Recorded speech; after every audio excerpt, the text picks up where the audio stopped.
Video ಮಾಡೋಣ ಅಂತೇಳಿ ಇವತ್ತು ಶುರು ಮಾಡಿದ್ದೀನಿ. ನನ್ನ ಗುರುರಾಯರನ್ನು ನೆನೆಯುತ್ತಾ, ನನ್ನ ಸಾಯಿಬಾಬಾ, ನನ್ನ ಮನೆ ದೇವರುಗಳಿಗೆ ವಂದಿಸುತ್ತಾ ಎಲ್ಲರಿಗೂ ಹ್ಯಾಪಿ ಗುರು ಪೌರ್ಣಮಿ ಅಂತ ಎಲ್ರಿಗೂ ತಿಳಿಸುತ್ತಾ, ನೀವು ಅಂದ್ಕೊಂಡಿರೋ ಕೆಲಸ ಎಲ್ಲ ಯಶಸ್ಸಾಗಲಿ ಅಂತ ನಿಮಗೂ ಕೂಡ ಶುಭಾಶಯ ಹೇಳುತ್ತಾ, ನನಗೆ ಎರಡು ಪ್ಲೀಸ್ ಸಪೋರ್ಟ್ ಮೀ.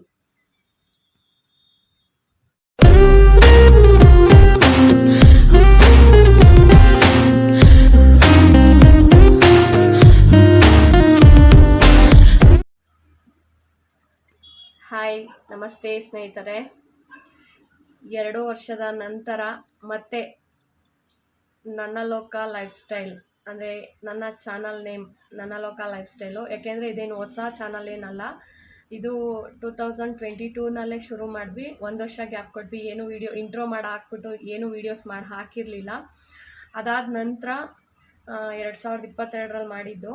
ಅದಾದ ನಂತರ ಏನು ವೀಡಿಯೋಸ್ ಹಾಕಿರಲಿಲ್ಲ. 2023 ಅರ್ಧದಲ್ಲಿ ತೊಗೊಂಡು ವೀಡಿಯೋಸ್ ಮಾಡೋದಕ್ಕೆ ಶುರು ಮಾಡಿದ್ದು. ಆಮೇಲೆ ಕಾರಣಾಂತರಗಳಿಂದ ಮತ್ತೆ ವೀಡಿಯೋಸ್ ಎಲ್ಲ ಮಾಡಿ ಹಾಕಿದ್ದೀನಿ, ಶಾರ್ಟ್ಸು ಹಾಕಿದ್ದೀನಿ, ವೀಡಿಯೋಸು ಹಾಕಿದ್ದೀನಿ.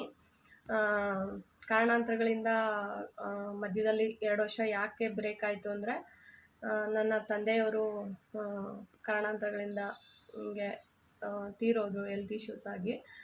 ಹಾಗಾಗಿ ಆರೋಗ್ಯವಾಗೇ ಇದ್ದರು, ಸಡನ್ನಾಗಿ ಆ ಥರ ಆಯಿತು. ನಮಗೂ ಕೂಡ ಏನಾಯಿತು, ಯಾಕೆ ಹಿಂಗಾಯಿತು ಅಂತ ಗೊತ್ತಿಲ್ಲ. ಯಾಕೆಂದರೆ ನನ್ನ ವೀಡಿಯೋದಲ್ಲಿ ನನ್ನ ಲೋಕ ಚಾನಲ್ ಅಂತ ನಾನು ಇಟ್ಕೊಂಡು ನನ್ನ ಜೊತೆ ಖುಷಿಯಾಗಿರೋದು ಏನೇನಿರುತ್ತೆ, ಅದೊಂದು ಸಣ್ಣ ಪ್ರಾಣಿ ಆಗಿರ್ಬೋದು, ಅದ್ರದ್ದೆಲ್ಲ ವೀಡಿಯೋಸ್ ಮಾಡಾಕೊಳ್ಳೋಣ ಅಂತ ನನ್ನ ಲೋಕ. ಬೇರೆ ಏನಾದ್ರು ಅಂದರೆ ನಮ್ದು ಏನಾದರೂ ಸುಮಾ ಮಂಜುನಾಥ್ ವ್ಲಾಗ್ಸ್ ಈ ಥರ ಎಲ್ಲ ಮಾಡ್ಬೋದಾಗಿತ್ತು.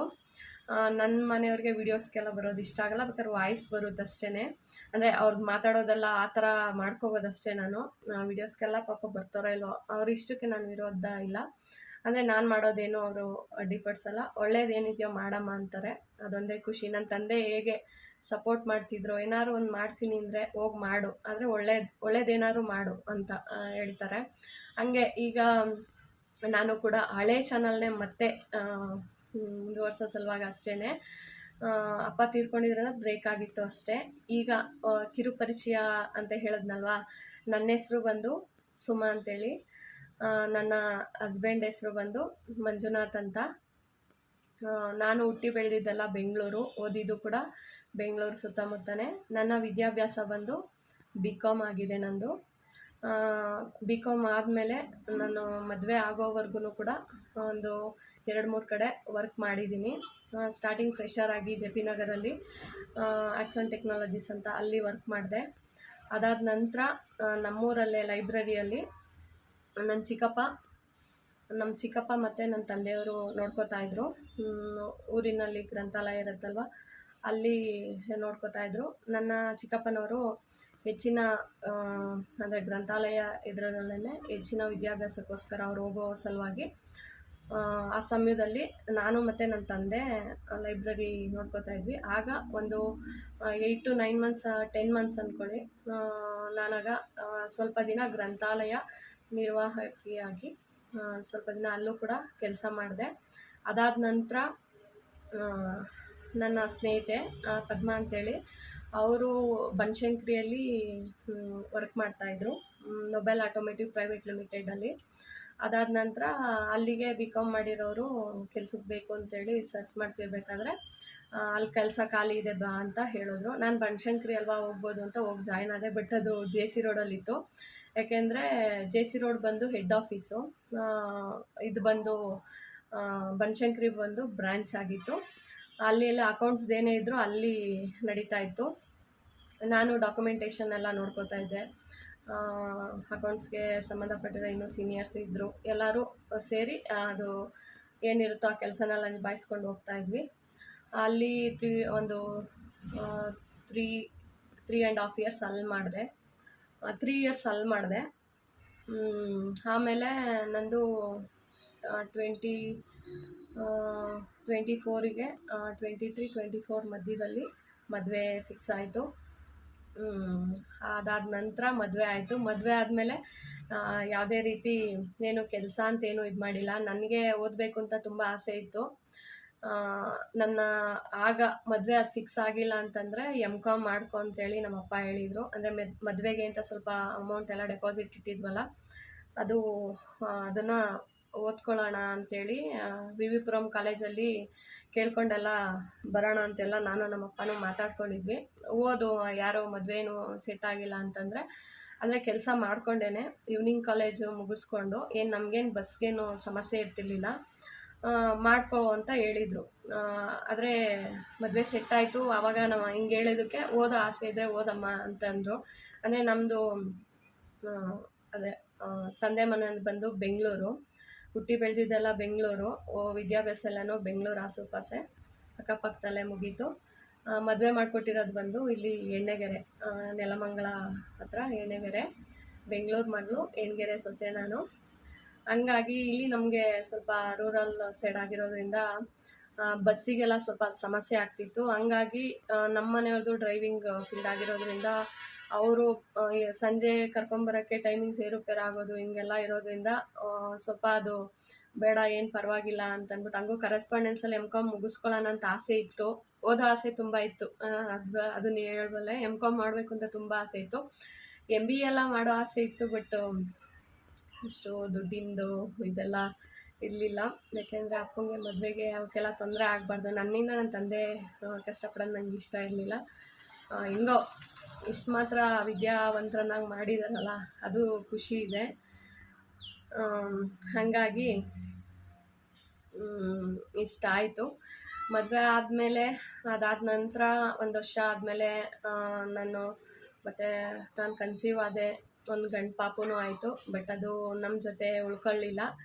ಹುಟ್ಟಿ 4 ಡೇಸ್ಗೆ ತೀರ್ಕೊಂತು. ಇನ್ನು ಮುಂದಿನ ದಿನಗಳಲ್ಲಿ ವೀಡಿಯೋಸ್ ಮಾಡ್ತಾ ಹೋಗ್ತೀನಿ. ಆ ದಿನಗಳಲ್ಲಿ ಬರೀ ಇವರೇ ಇದ್ದಾರಲ್ಲ, ಇವ್ರದ್ದೊಂದು ಪೆಟ್ಟಿದೆಯಲ್ಲ, ನಮ್ಮ ಮನೆಯಲ್ಲಿ ನಾನು, ನಮ್ಮ ಮನೆಯವರು, ನಮ್ಮದೊಂದು ಪೆಟ್ಟಿದೆ ಜಾನು ಅಂತೇಳಿ. ಸದ್ಯಕ್ಕೆ ಈಗ ಅವಳೇ ನಮ್ಮ ಮಗಳು. ಜಾಸ್ತಿ ನಮ್ಮ ವಿಡಿಯೋಗಳಲ್ಲಿ ನಾನು, ನಮ್ಮ ಜಾನು, ನಮ್ಮ ಪೆಟ್ಟು, ನಾವಿಬ್ಬರು ಕಾಣಿಸ್ತಾ ಹೋಗ್ತೀವಿ. ನಮ್ಮ ಮನೆಯವ್ರು ಕಮ್ಮಿ ಅನ್ಕೊತೀನಿ. ಮತ್ತು ನನ್ನ ಕುಟುಂಬದವರು, ನನ್ನ ಫ್ಯಾಮಿಲಿ ಏನಿರುತ್ತೋ ಅವ್ರ ಜೊತೆನೂ ವೀಡಿಯೋಸು ಬರ್ತಾ ಇರುತ್ತೆ. ಇನ್ನೆಲ್ಲನೂ ವೀಡಿಯೋಸ್ ಮಾಡಿ ಹಾಕಿರೋದ್ರಿಂದ ನಾನು ಏನೇನು ಮಾಡ್ತೀನಿ ಅಂತ ಹೇಳೋದೇನಿಲ್ಲ. ಆಲ್ರೆಡಿ ನಾನು ವೀಡಿಯೋಸ್ ಮಾಡಿ ಹಾಕ್ಬಿಟ್ಟಿದ್ದೀನಿ, ಕುಕ್ಕಿಂಗು ಆ ಥರ. ಇನ್ನು ಮುಂದೆ ಏನಾದ್ರು ಚೇಂಜಸ್ ಮಾಡಿಕೊಂಡು ಬರೀ ರೆಸಿಪಿಗಳು ತೋರಿಸ್ತಾ ಇದ್ದೆ, ವಾಯ್ಸ್ ಓವರ್ ಮಾಡಿ ಇದು ಮಾಡಿಕೊಂಡು. ಇನ್ನು ಮುಂದೆ ನಾನು ಡೈಲಿ ವ್ಲಾಗ್ಸ್ ಥರ ನನ್ನ ದಿನಚರಿಗಳನ್ನ, ಅಂದರೆ ಏನು ಈ ದಿನದಲ್ಲಿ ಏನೇನಾಗುತ್ತೆ ಅದನ್ನೆಲ್ಲ ತೋರಿಸ್ಕೊತಾ ಹೋಗೋಣ ಅಂತ ಅಂದ್ಕೊಂಡಿದ್ದೀನಿ. ಆಲ್ರೆಡಿ ಕಿರುಪರಿಚಯದಲ್ಲಿ ನನ್ನ ಚಾನಲ್ ಹೆಸರು ಹೇಳಬೇಕು ಅಂತಂದರೆ, ನನ್ನ ಚಾನಲ್ ನೇಮ್ ಬಂದು ನನ್ನ ಲೋಕಲ್ ಲೈಫ್ ಸ್ಟೈಲ್ ಅಂತ ಹೇಳಿ. ಅದೇ ಹೇಳ್ದಂಗೆ ಏನು ಡೈಲಿ ವ್ಲಾಗ್ಸ್ ಕಂಟೆಂಟು, ಆಮೇಲೆ ಟ್ರಾವೆಲಿಂಗು, ಆಮೇಲೆ ಪೆಟ್ಸು, ಪ್ರಾಣಿಗಳ ಬಗ್ಗೆ ಇರುತ್ತೆ. ಆಮೇಲೆ ಸಣ್ಣ ಪುಟ್ಟ, ನನಗೆ ಇಲ್ಲಿ ಜಾಗ ಇಲ್ಲ, ಊರಲ್ಲಿ ಆದರೆ ಇದೆ, ಸಣ್ಣ ಪುಟ್ಟ ಗಾರ್ಡನಿಂಗು, ಅಂದರೆ ಸಣ್ಣ ಮನೆ ಹತ್ರ ಗೊತ್ತಲ್ಲ, ಪಾಟ್ಗಳಲ್ಲಿ ಅಲ್ಲಿ ಇಲ್ಲಿ, ಅದರಲ್ಲೇ ಸಣ್ಣ ಪುಟ್ಟ ಗಾರ್ಡನಿಂಗ್, ಗಿಡಗಳು ಹಾಕೋದು, ಆ ಥರ ಏನಾದರೂ ಆ ರಿಲೇಟೆಡ್ ಇರುತ್ತೆ. ಆಮೇಲೆ ನಾನು ಜಾಸ್ತಿ ಬೇಜಾರಾದರೆ ದೇವಸ್ಥಾನಕ್ಕೆ ಹೋಗಿ ಒಂದು ಪೂಜೆ ಮಾಡಿ, ಅಲ್ಲಿ ಒಂದು ಸ್ವಲ್ಪ ಹೊತ್ತು ಕೂತ್ಕೊಂಡು ಸ್ವಲ್ಪ ಹೊತ್ತು ಧ್ಯಾನ ಮಾಡಿ ಬರೋದು ನಂಗೆ ತುಂಬ ಇಷ್ಟ. ಈಗಿಂದ ಅಲ್ಲ, ನನಗೆ ಆವಾಗಲಿಂದನೂ ನಂಗೆ ತುಂಬ ಇಷ್ಟ. ಹಾಗೆ ನಾನು ಯಾವ್ಯಾವ ದೇವಸ್ಥಾನಕ್ಕೆ ಹೋಗ್ತೀನಿ ಅಂದರೆ, ಟ್ರಾವೆಲಿಂಗಲ್ಲಿ ನಿಮಗೆ ಬೇರೆ ಬೇರೆ ಟ್ರಿಪ್ಗೆಲ್ಲ ಹೋದರೆ ಅದ್ರ ಬಗ್ಗೆ ವೀಡಿಯೋಸ್ ನಾನು ಹಾಕ್ತಾ ಹೋಗ್ತೀನಿ. ಬಟ್ ಮನೇಲಿ ಯಾವಾಗಲೂ ನಾನು ಟ್ರಾವೆಲಿಂಗ್ ಆಗ್ತೀನಿ ಅಂತ ಹೇಳಿದ್ದೀನಿ. ಕರ್ಕೊಂಡೋಗಿ ಟ್ರಿಪ್ಗೆ ಅಂದರೆ ಕರ್ಕೊಂಡೋಗಲ್ಲ ಅಲ್ವಾ, ಅದು ರಿಯಾಲಿಟಿ. ಸಣ್ಣ ಪುಟ್ಟ ನಾನು ಯಾವ ದೇವಸ್ಥಾನಕ್ಕೆ ಹೋಗ್ತೀನೋ ಅಲ್ಲೇ ಅಕ್ಕಪಕ್ಕ ಆ ದೇವ್ರುಗಳ ದರ್ಶನ ನಿಮಗೂ ಕೂಡ ಮಾಡಿಸ್ತೀನಿ. ಆಮೇಲೆ ಇದೇ ಥರ ಈ ನನ್ನ ಲೋಕ ಚಾನಲ್ನ ಮತ್ತೆ 2 ವರ್ಷದ ನಂತರ ಮುಂದುವರಿಸುತ್ತಾ, ನಿಮ್ಮೆಲ್ಲರ ಪ್ರೀತಿ ವಿಶ್ವಾಸ ಇದೇ ಥರ, ಏನು ವಿಶೇಷ ಏನಿಲ್ಲ, ನಾನು ಹಂಗೆ ಮಾಡಾಕ್ಬಿಡ್ತೀನಿ ನನ್ನ ಚಾನಲಲ್ಲಿ, ಹಿಂಗೆ ಮಾಡಾಕ್ಬಿಡ್ತೀನಿ, ಏನೂ ಇಲ್ಲ. ದಿನನಿತ್ಯ ಎಲ್ಲ ಗೃಹಿಣಿಯರು ಹೆಂಗೆ ತಮ್ಮ ಚಾನಲ್ನ ನಿರ್ವಹಿಸ್ಕೊಂಡು ಹೋಗ್ತಾ ಇದ್ದಾರೋ ಹಾಗೇ ಯಾರ ಮನಸ್ಸಿಗೂ ನೋವಾಗ್ದಂಗೆ ನಾನು ಒಂದು ವ್ಲಾಗ್ಸ್ನ ಕಂಟಿನ್ಯೂ ಮಾಡ್ಕೊಂಡು ಹೋಗೋಣ ಅಂಥೇಳಿ ಮತ್ತೆ ಶುರು ಮಾಡಿದ್ದೀನಿ. ನಿಮ್ಮೆಲ್ಲರ ಆಶೀರ್ವಾದ ಮತ್ತೆ ಹೇಳ್ತೀನಿ, ನಿಮ್ಮೆಲ್ಲರ ಪ್ರೀತಿ ವಿಶ್ವಾಸ ಎಲ್ಲನೂ ಕೂಡ ನನಗೆ ಸಿಗುತ್ತೆ ಅಂತ ಹೇಳಿ ನನ್ನ ಮೇಲೆ, ನನ್ನ ಲೋಕ ಚಾನಲ್ ಮೇಲೆ ಇರುತ್ತೆ ಅಂತ ಹೇಳಿ ಇಷ್ಟಪಡ್ತೀನಿ. ನಾನು ನನ್ನ ಲೋಕ ಚಾನಲ್ ಅಂತಲೇ ತುಂಬ ಸರ್ಚ್ ಮಾಡಿದೆ, ಅದಿಡೋಣ ಇದಿಡೋಣ, ಇಲ್ಲ, ನನ್ನ ಲೋಕ ಅಂತಂದರೆ ನಾನು ಇಷ್ಟಪಡೋದೆಲ್ಲ ನನ್ನ ಲೋಕದಲ್ಲಿರುತ್ತೆ. ನನ್ನನ್ನು ಖುಷಿ ಪಡಿಸೋರು, ನನ್ನ ಮನಸ್ಸಿಗೆ ಯಾರು ಹತ್ರ ಆಗ್ತಾರೋ ಅದೆಲ್ಲನೂ ಇರುತ್ತೆ. ಸಾಕು, ಅವರು ಇವರು ಅಂತ ಒಂದಷ್ಟು ಜನ ತುಂಬ್ಕೊಳ್ಳೋ ಬದಲು ಒಳ್ಳೆಯವರು ಒಂದು 4 ಜನ ಇರಲಿ ಸಾಕು ಅಲ್ವಾ, ಅಷ್ಟೇ ನನ್ನ ಪಾಲಿಸಿ. ಸಾಲ ಊರು ತುಂಬ ಮಾಡಿಕೊಂಡು ಕಷ್ಟಕ್ಕಿಲ್ಲ ಸುಖಕ್ಕಿಲ್ಲ ಅಂದರೆ ಏನಕ್ಕಲ್ವಾ. ಅಟ್ಲೀಸ್ಟ್ ನೀವೇನೋ ಒಂದು ಹೇಳ್ತಿದ್ದೀರಾ ಅಂದಾಗ ಕಷ್ಟನ ಕೇಳೋರಾಗಿರಬೇಕು. ನಂದು ಯಾವ ರೀತಿ ಅಂದರೆ, ಯಾರಾದರೂ ಅವರು ನಿಮಗೇನೋ ಅವ್ರು ಕಷ್ಟ ಹೇಳ್ಕೊತಾರೆ ಅಂದರೆ ನಂಗೆ ಕೇಳೋಕೆ ಪೇಷನ್ಸ್ ಇದೆ. ಯಾಕೆಂದರೆ ನಾವು ಕಷ್ಟನೆಲ್ಲ ಅನುಭವಿಸಿರ್ತೀವಲ್ವ. ಆದರೆ ಕೆಲವೊಬ್ರು ಕೇಳಲ್ಲ. ಬಟ್ ನಾನು ಯಾರದೇ ಆಗಲಿ, ಬಟ್ ನಂದು ಹೇಳ್ಕೊಳ್ಳೋದು ಸ್ವಲ್ಪ ಕಮ್ಮಿನೇ. ಬೇರೆಯವ್ರು ಕೇಳಿದ್ರೆ ಆಲಿಸ್ತೀನಿ, ಅವ್ರು ನೋವು ಮರಿತಾರಲ್ವ, ಸಾಕಷ್ಟೇ, ಅಷ್ಟೇ ಸಾಕಂತ ಖುಷಿಯಿಂದ ಇದು ಮಾಡ್ಕೊಂಡು ಹೋಗ್ತೀನಿ. ಈ ಥರ ಸ್ವಭಾವದವಳು ಅಷ್ಟೇ ನಾನು. ಹಿಂಗೆ ನನ್ನ ಬಗ್ಗೆ ಹೇಳಬೇಕು ಅಂತಂದರೆ ಇಷ್ಟೇ. ಇನ್ನೇನಿಲ್ಲ, 2 ವರ್ಷದ ನಂತರ ಮತ್ತೆ ನಾನು ಕಮ್ಬ್ಯಾಕ್ ಆಗ್ತಾಯಿದ್ದೀನಿ. ನಿಮ್ಮೆಲ್ಲರ ಪ್ರೀತಿ ವಿಶ್ವಾಸ ನನ್ನ ಚಾನಲ್ ಮೇಲೆ ಇರಲಿ. ನಾನು ಹಾಕೋ ಪ್ರತಿಯೊಂದು ವೀಡಿಯೋಗೂ ಲೈಕ್ಸ್ ಮಾಡಿ, ಸಬ್ಸ್ಕ್ರೈಬ್ ಮಾಡ್ಕೊಳ್ಳಿ. ಈ ಥರ ನಾನು ಯಾವತ್ತೂ ಕೇಳಿಲ್ಲ, ಆದರೆ ಕೇಳಬೇಕಂತ ರೂಲ್ಸ್ ಏನೋ ಆಯಿತು, ನಾನು ಒಂದು ಕೇಳ್ಬಿಡ್ತೀನಿ. ಲೈಕ್ ಮಾಡಿ, ಸಬ್ಸ್ಕ್ರೈಬ್ ಮಾಡಿ ಅಂತ ಈ ಮೂಲಕ ನಿಮ್ಮಲ್ಲಿ ಕೇಳ್ಕೊತೀನಿ. ಕಿರುಪರಿಚಯ ಅಂತೇಳಿ ಜಾಸ್ತಿನೇ ಮಾತಾಡ್ಬಿಟ್ಟೆ ಅನಿಸ್ತೈತೆ. ನಾನು ಸ್ವಲ್ಪ ಮಾತಿನ ಮಲ್ಲಿನೇ. ಇಷ್ಟು ದಿನ ಭಯ ಆಗ್ತಿತ್ತು ಕ್ಯಾಮ್ರಾ ಮುಂದೆ ಮಾತಾಡೋದಕ್ಕೆ. ಯಾಕೆಂದರೆ ಎಲ್ಲರೂ ಕೆಟ್ಟವ್ರು ಇರಲ್ಲ ಅಲ್ವಾ, ಎಲ್ಲ ನೊಂದು ಬೆಂದಿರೋರು ಇದ್ದೇ ಇರ್ತಾರೆ. ಅಂಥ ಒಂದು ಒಳ್ಳೆ ಮನಸ್ಸುಗಳಿಗೆ ನಾನು ವೀಡಿಯೋ ತಲುಪಲಿ ಅಂತ ನಾನು ಇಷ್ಟಪಡ್ತೀನಿ. ಸಾಕು, ಏನಿದ್ರಲ್ಲಿ ನಾನು ಕೋಟೆ ಕಟ್ತೀನಿ ಅಂತ ಹೇಳ್ತಾ ಇಲ್ಲ, ಸಾಕು, ಎಷ್ಟಾಗುತ್ತೋ ಅಷ್ಟೇ ಆಗಲಿ. ಅಂದರೆ ಏನು ಗೊತ್ತಾ, ವೀಡಿಯೋಸು ಈಗ ನನ್ನ ತಂದೆ ಪಾಪ ಅವರು ಈಗ ಜೊತೇಲಿಲ್ಲ. ಬಟ್ ನಾವು 1 ವರ್ಷ ನನ್ನ ಯೂಟ್ಯೂಬ್ ಚಾನಲ್ ವೀಡಿಯೋಸೇ ನಾನು ನಮ್ಮ ತಮ್ಮ ಅದರಲ್ಲಿ ಎಂತೆಂಥ ವೀಡಿಯೋಸ್ ಎಲ್ಲ ಮಾಡಾಕ್ಬಿಟ್ವಿ ಗೊತ್ತಾ. ಅದೆಲ್ಲ ವೀಡಿಯೋಸು ಮಾಡಿ ಬಿದ್ರು ಕಡಲೆ ತಿನ್ನಿಸ್ಬಿಡ್ತು ನಮ್ಮಪ್ಪ. ಇನ್ನೊಂದು ವಾರಕ್ಕೆ, ನೆಕ್ಸ್ಟ್ 1 ವಾರಕ್ಕೆ ನಮ್ಮಪ್ಪ ಇಲ್ಲ ನಮ್ಮ ಜೊತೆ. ಎಲ್ಲನೂ ತಿನ್ನಿಸ್ಬಿಡ್ತು. ಮಗಳು ಬಂದವಳೆ, ಏನೇನು ಮಾಡ್ತೀಯೋ ಮಾಡು, ಸೀಗೆ ಸೊಪ್ಪು ಅಂತ ಸಿಗುತ್ತೆ ಹಳ್ಳಿಗಳ ಕಡೆ, ಕಾಡುಗಳಲ್ಲಿ ಬೆಳೆಯುತ್ತೆ, ಅದು ಗೌರಿ ಹಬ್ಬದ ಸಮಯದಲ್ಲಿ ಸಿಗುತ್ತೆ. ನಮ್ಮಪ್ಪ ಬಿದ್ರು ಕಡಲೆ ಅದೆಲ್ಲ ತಿನ್ನಿಸ್ತು. ಏನೇನು ಕಡುಬು, ಏನೇನು ಖುಷಿ ಸಿಗುತ್ತೆ ಎಲ್ಲ ತಿನ್ನಿಸ್ಬಿಟ್ಟು ನಮ್ಮಪ್ಪನೇ ಇಲ್ದಂಗೆ ಆಗ್ಬಿಟ್ರು. ನನ್ನ ಲೋಕನ ನಾನು ಯಾಕೆ, ನನ್ನ ಲೋಕಲ್ ಲೈಫ್ ಸ್ಟೈಲ್ ಚಾನಲ್ ಬೇರೆ ಚಾನಲ್ ಮಾಡಿ ನಾನು ಮುಂದುವರ್ಸ್ಕೊಂಡು ಹೋಗ್ಬೋದು. ಆದರೆ ಈ ಚಾನಲಲ್ಲಿ ನಮ್ಮ ಅಪ್ಪನ ನೆನಪಿದೆ, ನಮ್ಮ ಅಪ್ಪನ ಖುಷಿ ಇದೆ. ಖುಷಿಯಿಂದ ವಿಡಿಯೋಗೆ ಬರೋರು ನಮ್ಮ ತಂದೆ. ಇವತ್ತು ಗುರು ಪೌರ್ಣಮಿ ಆಗಿರೋದ್ರಿಂದ ಇವತ್ತು ಈ ಒಂದು ನನ್ನ ಕಿರುಪರಿಚಯ ಮಾಡ್ಕೊತ, ನನ್ನ ಬಗ್ಗೆ ಸ್ವಲ್ಪ ತಿಳಿಸ್ಕೊತ ವಿಡಿಯೋ ಮಾಡೋಣ ಅಂಥೇಳಿ ಇವತ್ತು ಶುರು ಮಾಡಿದ್ದೀನಿ.